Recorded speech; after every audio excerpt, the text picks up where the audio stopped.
There is nothing like a rivalry. Coke versus Pepsi, Mac versus PC, Betty versus Veronica, and relevant to our channel, Honda versus Toyota. These two have been keeping each other on their toes to the benefit of consumers everywhere for decades now. But if there's one area in which Honda might have been falling a little bit short in recent years, it's the hybrid compact car.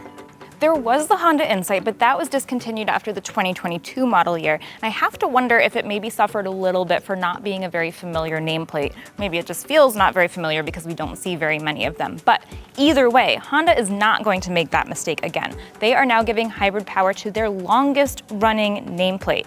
Here comes the Honda Civic Hybrid to take back some ground from the Toyota Corolla Hybrid and the Prius for the 2025 model year. Following the pattern established by the Accord and the CR-V, Honda has split up the powertrains by trim. So you've got your gas-only LX and Sport, then you've got Sport Hybrid and Sport Touring Hybrid topping the range. That is a lot of sport, but that's kind of what everybody loves about the Civic, right? That and of course the affordability and the size, which is really a sweet spot for a lot of people.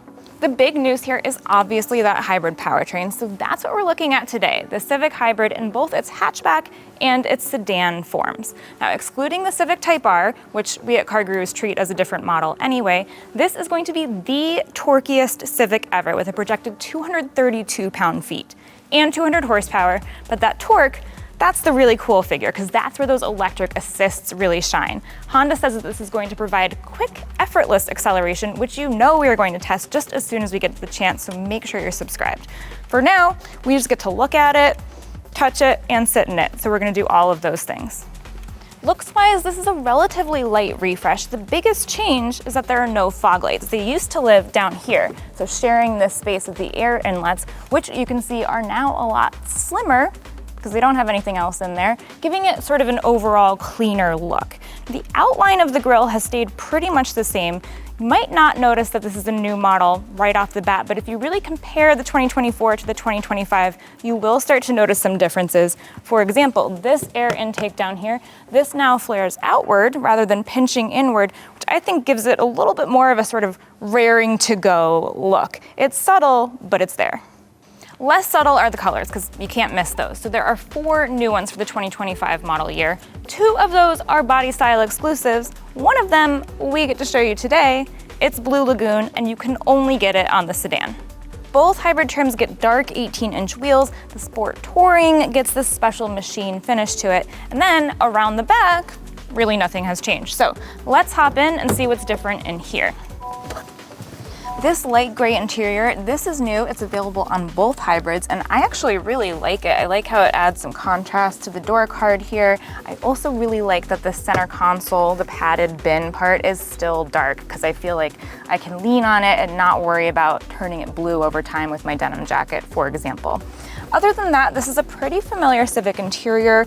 Honeycomb grille hiding the vents, we've seen that before. Cup holders are the same, the shifter is the same. Everything is looking pretty familiar, which is not a bad thing. It was a good interior to begin with. But as with the other Honda hybrids, this is gonna be a pretty generous feature set because remember, these are the higher trim. So every Civic Hybrid is gonna get the moonroof, dual zone climate control, heated front seats, and adding to the Civic safety set, we now have rear cross traffic alert and blind spot monitoring. So that's an addition. All Civics, even the non-hybrids, now get 2 USB-C ports up front. And then the Sport Touring, which is what I'm sitting in right now, this gets some extra special features like the 9-inch touchscreen, a 12-speaker Bose premium audio system, wireless Apple CarPlay and Android Auto, wireless charging. Sport Touring also gets Google built in, so it's the first time we've ever seen that on a Civic. That means you're gonna have Google Assistant on board. And some of these icons look a little different now in the infotainment screen. I'm not sure if that's just because this one has Google built in, but it's kind of cool to see. It's a subtle update, but it's there, and we've got icons anchored on the side now, which is kind of helpful. So that is really cool. The other special thing for Sport Touring is that it's going to get customizable drive mode in addition to Econ, Normal, and Sport. Now that electric and hybrid power are becoming so common, I think it's really important to understand the differences in the systems that are available to you.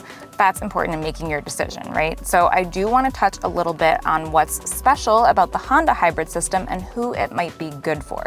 Essentially, if you are looking for an EV experience, but you don't want to deal with home charging or charging at all, A Honda Hybrid might be great for you because it's going to behave just like an EV in most driving situations.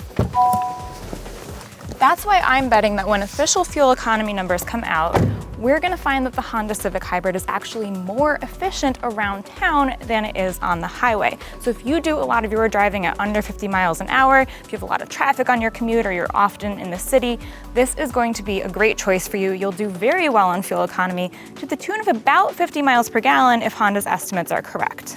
So that's something to be aware of and something that we will absolutely elaborate on as soon as we get the seat time, which of course we will bring you along for. So please make sure you subscribe to this channel so you don't miss it.